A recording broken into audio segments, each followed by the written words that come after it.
बच्चों के लिए प्रेरणादायक कहानी सफलता का मंत्र। तो नमस्कार दोस्तों, फिर एक नई कहानी के साथ उम्मीद करती हूँ आपको कहानी अच्छी लगेगी। महेश 8वीं क्लास में पढ़ता था। वह स्वभाव से बहुत ही आलसी और कामचोर था। उसका पढ़ाई में बिल्कुल मन नहीं लगता था। वह पढ़ाई से हमेशा दूर भागने की कोशिश करता था। कभी कभी वह घर से स्कूल जाने के लिए निकलता, लेकिन स्कूल जाने के बजाय रास्ते में अपने कुछ बिगड़ैल दोस्तों के साथ खेलता रहता था। धीरे धीरे महेश की 8वीं क्लास की परीक्षा करीब आती गई, लेकिन महेश ने पढ़ाई बिल्कुल नहीं की थी। इसीलिए वो परीक्षा के नाम से ही घबरा गया। वह किसी भी तरह परीक्षा से बचना चाहता था। इसीलिए उसने अपने दोस्तों से पूछा कि वह परीक्षा से कैसे बच सकता है। कुछ बिगड़ैल दोस्तों ने उसे सुझाव दिया कि वह अपनी याददाश्त खोने का बहाना बनाकर परीक्षाओं से बच सकता है। दोस्तों का यह सुझाव महेश को बहुत पसंद आया। उसने उस पर तुरंत अमल करने की सोची और वह घर की तरफ निकल गया। जैसे ही वह घर पहुंचा तो उसकी माँ ने उससे कहा, बेटा महेश, जल्दी से हाथ मुंह धोकर खाने के लिए आ जाओ। महेश ने अपनी माँ की तरफ गौर से देखा और तपाक से बोला, आप कौन हैं? यह बात सुनकर महेश की माँ घबरा गई। उसने महेश के पापा को बुलाया और सारी बात बताई। महेश के पापा ने महेश से कहा, बेटा तुम खाना खाकर पढ़ाई के लिए बैठ जाओ। तुम्हारी परीक्षा अब बहुत नज़दीक है।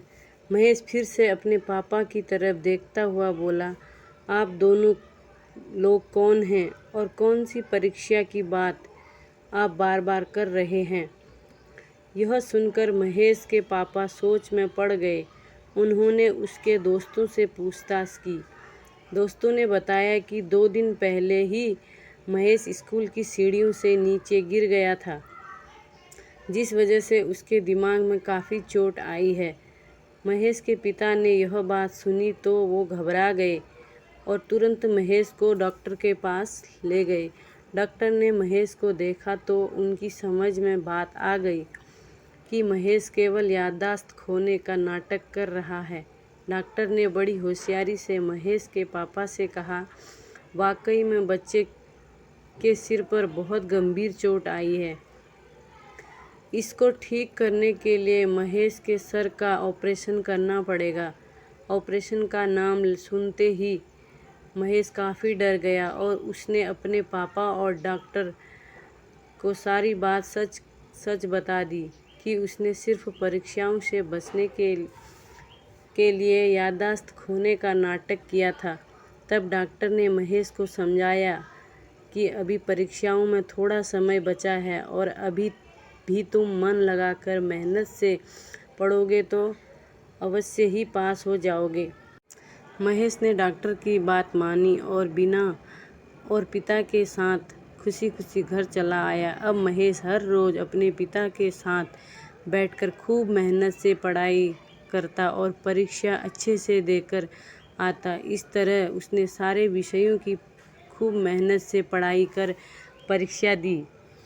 1 महीने बाद जब महेश का रिजल्ट आया तो वह अच्छे नंबरों से पास हो गया। तब महेश की समझ में आया कि कठिन मेहनत से ही सफलता पाई जा सकती है। तो नमस्कार दोस्तों, उम्मीद करती हूँ आपको ये कहानी अच्छी लगी होगी। लाइक शेयर करना और एक कमेंट बॉक्स में प्यारा सा कैसी लगी कमेंट बॉक्स में कमेंट भी करना। तो हमारे चैनल को सब्सक्राइब ज़रूर करना, सब्सक्राइब करना ना भूलना। हमारे चैनल पे आपको ऐसी मोटिवेशनल कहानियाँ सुनने को और पढ़ने को मिलेंगी।